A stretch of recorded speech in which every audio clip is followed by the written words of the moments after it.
Dr. Sarah Chen stared at the holographic display floating above her laboratory desk, her hands trembling as she reviewed the data for the 100th time.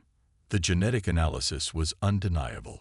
Humanity's rapid technological advancement over the past century hadn't been natural evolution at all. It had been engineered.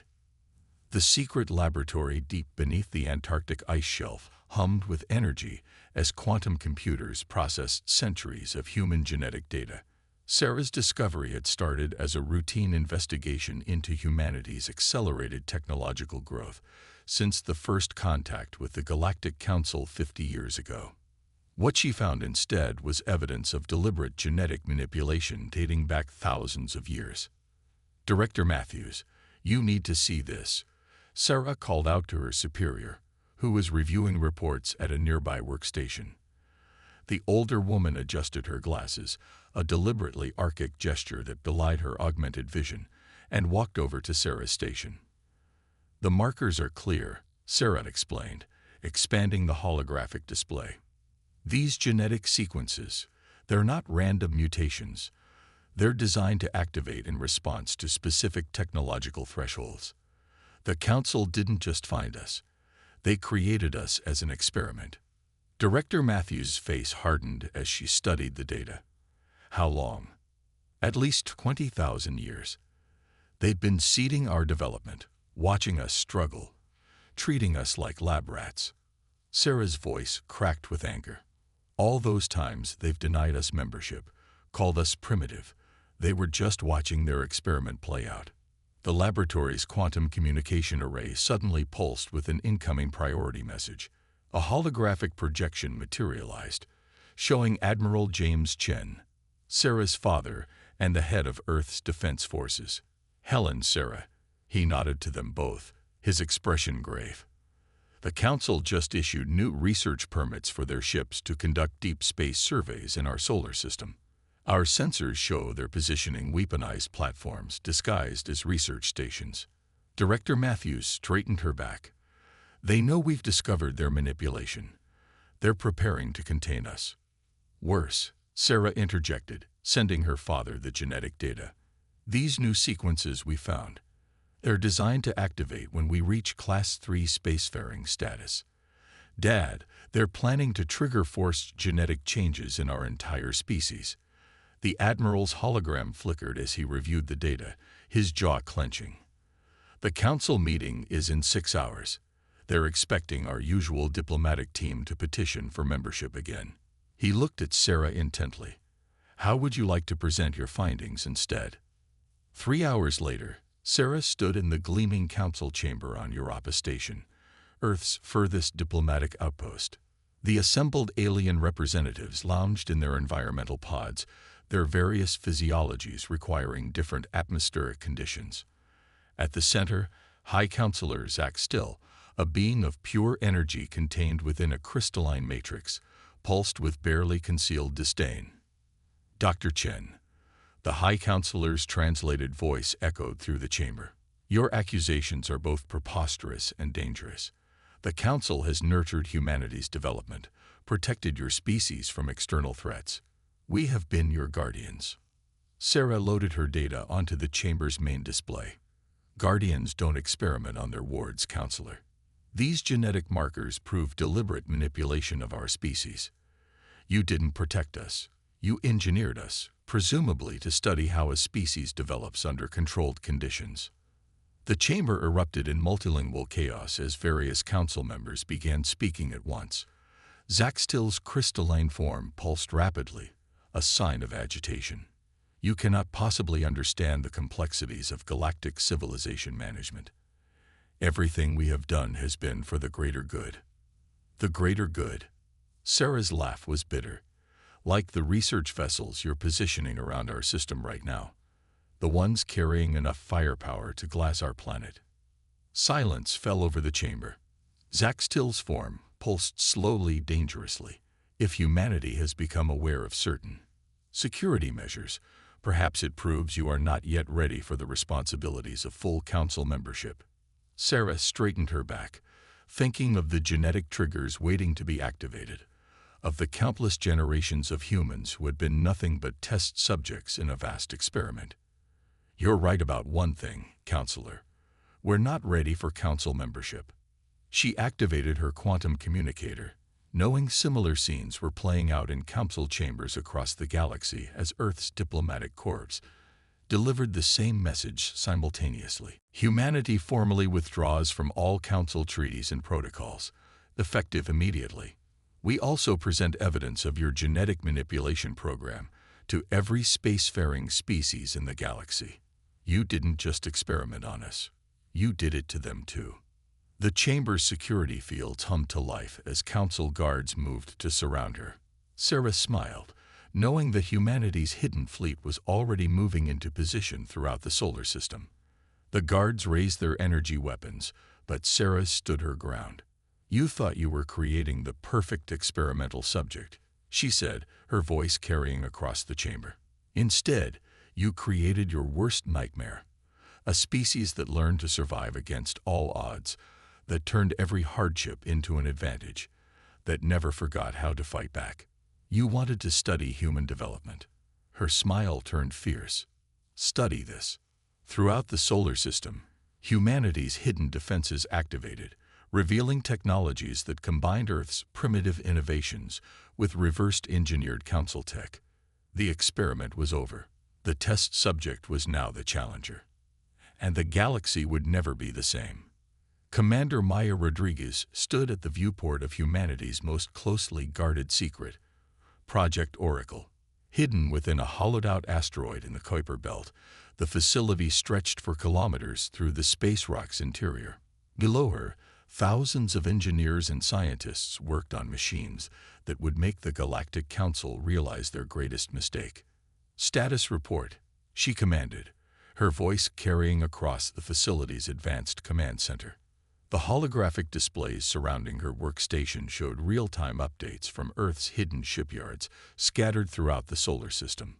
"Project Oracle is at 94% readiness," reported Dr. Victor Kane, the project's lead scientist. His dark skin contrasted with the stark white of his lab coat as he manipulated the facility's main display.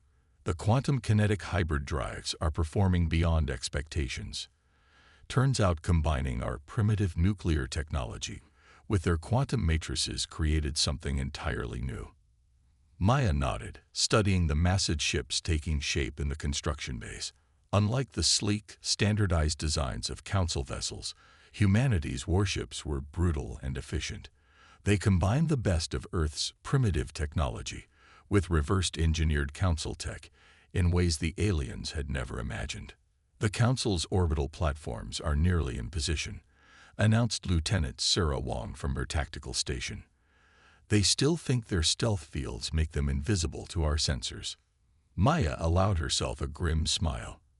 "They never considered that we'd develop gravity wave detection systems. To them, it's obsolete technology." She turned to Dr. Kane. "Show me the weapon systems." The holographic display shifted, revealing the interior of their flagship's main battery. Council ships relied entirely on energy weapons and quantum torpedoes, protected by sophisticated shield systems. They'd abandoned physical projectile weapons millennia ago, considering them primitive and inefficient. "That's their weakness," Dr. Kane explained, highlighting the ship's main gun. "We've combined conventional rail gun technology with quantum tunneling effects. The projectiles phase through their shields as if they weren't there, then rematerialize inside their hull. They have no defense against it because they never imagined anyone would combine technologies this way." A priority alert flashed across the command screens. Maya's expression hardened as she read the incoming transmission. "The Council just activated their genetic trigger package. They're trying to force the changes." "Too bad we were ready for that too," Dr. Kane replied with satisfaction. "The countermeasure is already in the water supply. Their trigger will find nothing to latch onto." Maya opened a secure channel to Earth Command. Admiral Chen's hologram appeared, his expression grave. "Commander Rodriguez, the Council has issued their ultimatum. They're demanding our immediate surrender and submission to their guidance program." "Perfect timing," Maya responded. Project Oracle is ready. Permission to demonstrate humanity's response. The Admiral's hologram smiled. Show them what happens when you back humans into a corner. Operation Prometheus is go. Maya turned to her crew, her voice carrying across the command center. Initialize launch sequence. Wake up all facilities. It's time to show the Council why experimenting on humans was their biggest mistake. Throughout the Kuiper Belt, massive doors began opening in what appeared to be ordinary asteroids. Council sensors suddenly detected hundreds of ships appearing seemingly out of nowhere, their hybrid drives creating energy signatures unlike anything in the galactic database. Multiple Council warships detecting our emergence, Lieutenant Wong reported. They're scrambling to battle stations, but their automated defense systems are having trouble classifying our ships. We don't match any known configurations. Launch the first wave, Maya ordered. Target their orbital platforms first. Let's show them what their primitive test subjects can do. The void lit up as humanity's hidden fleet engaged. Council ships fired sophisticated energy weapons, only to find their targets protected by multilayered defenses, combining physical armor with quantum fields. Return fire came in the form of hypersonic projectiles that simply ignored their shields, accompanied by electronic warfare systems that turned their own automated targeting against them. Council fleet is in disarray, Wong announced with satisfaction. Their combat AI can't adapt to our hybrid tactics. They're falling back to manual control, but their crews haven't actually fought a real battle in centuries. Maya watched as the Council's orbital platforms exploded one by one, their sophisticated technology useless against weapons they deemed obsolete millennia ago. Send word to Earth Command. Phase 1 is successful. Begin deployment of ground teams to their surviving platforms. As Special Forces drop pods launched from the Oracle fleet, Maya received another transmission. This one showed Council ships across the galaxy discovering similar surprises as humanity's allies among the primitive species revealed their own hidden strengths. They thought they were conducting a controlled experiment. Maya mused, watching the Council's carefully constructed power structure begin to crumble. They never considered that their test subjects might be studying them right back. In the void of space, humanity's vengeance took shape in fire and steel, proving once and for all that there was nothing more dangerous than underestimating humanity's ability to adapt, overcome, and strike back. Would you like me to continue with Part 3? I can develop the story further, showing how humanity's rebellion spreads across the galaxy and inspires other species to rise up against the Council. Captain Arya Patel crouched in the shadows of the Council's massive data archive on Centaur Prime, her tactical suit's adaptive camouflage blending perfectly with the crystalline architecture. Around her, scattered like ghosts through the facility, her team of infiltrators waited for the signal. Their mission proved that sometimes the deadliest weapons weren't the ones that made the loudest noise.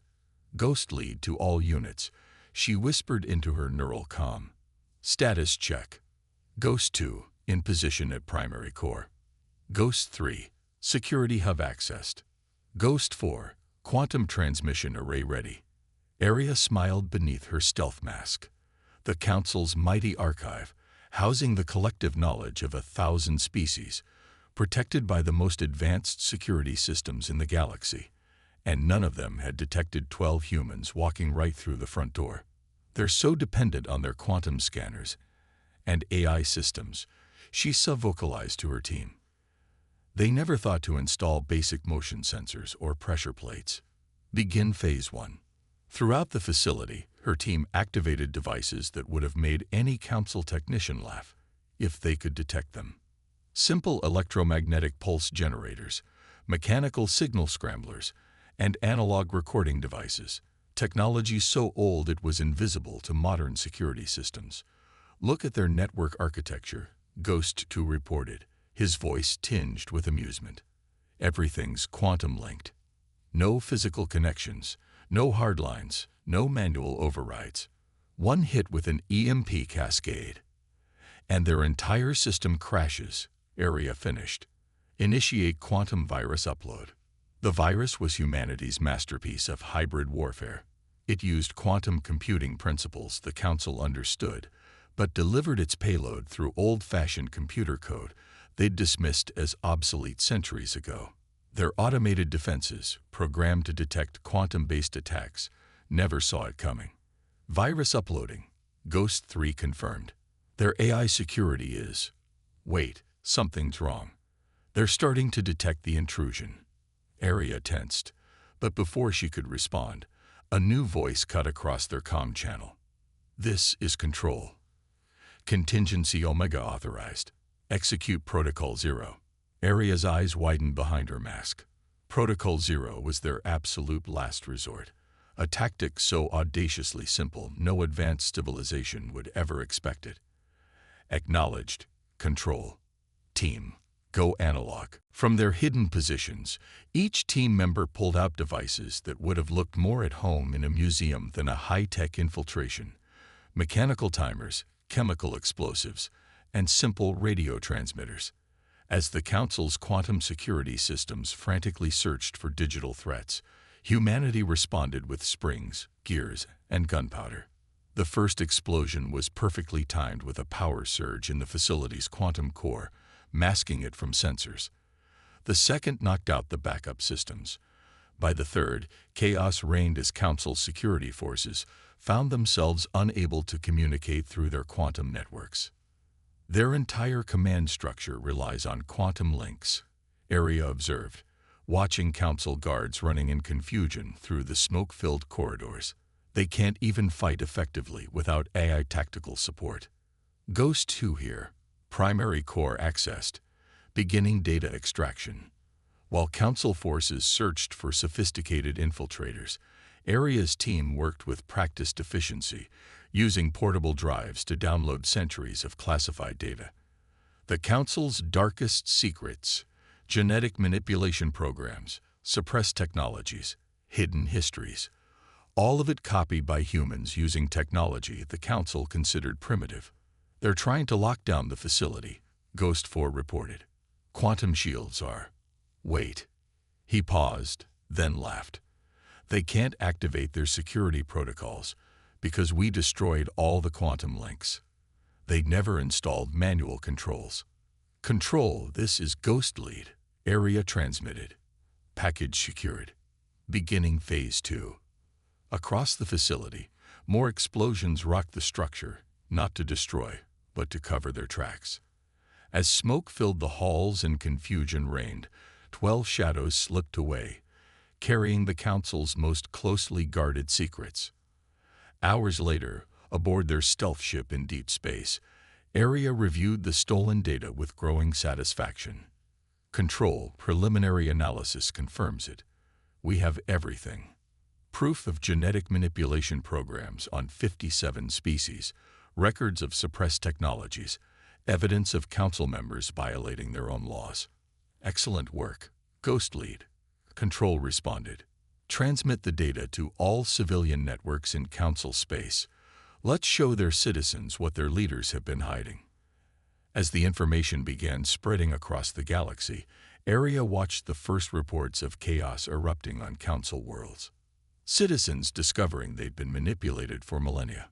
Client species learning their development had been artificially stunted. The foundations of the Council's authority beginning to crack. They thought humans were too primitive to be a threat, she mused, watching the growing unrest. They never understood that sometimes the old ways are the most effective, especially when your enemy has forgotten how to fight without their technology. In the depths of space, humanity's shadow war continued, proving that intelligence and adaptability would always triumph over arrogance and over-reliance on technology. The Council was learning, too late, that their primitive test subjects had mastered the art of turning weakness into strength. Would you like me to continue with Part 4? We can explore how humanity's rebellion inspires other species to join the fight, leading to the formation of a new alliance against the Council. Ambassador Marcus Chen stood in the converted cargo hold of the independent trading station, Havens Point. Surrounded by representatives of species the Galactic Council had deemed too primitive for full membership. The makeshift conference room hummed with tension and possibility as delegates from 20 different civilizations gathered in secret. The Orcs, massive reptilians whose silicon-based technology had been dismissed as inefficient, stood beside the crystalline Zarkol, whose reliance on sound-based computing had been mocked as obsolete. In the corner, suspended in their environmental tanks, the aquatic naiads watched with compound eyes that the Council had declared too simple for advanced scientific work. The Council never imagined we'd work together, Marcus addressed the assembled delegates. They kept us isolated, competing for their approval, fighting for scraps from their table. But humanity's revelation changed everything. He activated a holographic display showing the spread of rebellion across Council space. Red dots indicated successful strikes against Council facilities, spreading like a virus through the galaxy. In the past month, your species have all contributed to this fight. The Orcs' thermal masking technology, previously dismissed as primitive, has proven invaluable in hiding our ships. The Zarkol's sonic computing has broken Council encryption that quantum computers couldn't touch. The Council called us primitive because we retained our biological weapons, growled Correx, the Orcs' representative. Yet their ships have no defense against our toxins because they forgot that nature evolves faster than technology. Indeed, chimed the crystalline voice of Zarkol Prime. They mocked our sound-based technology, never realizing we could shake their quantum networks apart with the right frequencies. Marcus nodded, expanding the display to show their combined fleet movements. Ships of various designs, some biological, some mechanical, some defying traditional classification, moved in coordination across the galaxy. Each of our species developed along different paths, pursuing technologies the Council abandoned. Now we're combining them in ways they never imagined possible. The room's atmosphere shifted as a new hologram appeared, a live feed from the front lines. Council ships, their perfect formations broken, retreated from a combined attack of Naiad living vessels and human hybrid warships. Their sophisticated defenses, calibrated for energy weapons and quantum attacks, proved useless against biological weapons and mechanical projectiles. We've confirmed that 17 Council member species have begun internal rebellions, Marcus continued. The Data Ghost team recovered from their archives revealed that nearly every spacefaring race was subjected to their genetic manipulation program. The Council's own client species are turning against them. But they still hold significant military advantages, cautioned Deep Thought, the Naiad ambassador, her thoughts translated through the water of her tank. Their core worlds remain heavily defended. Marcus smiled, activating another display. That's why we're here. Humanity's Project Oracle was never just about building a fleet. It was about proving that different approaches to technology could work together.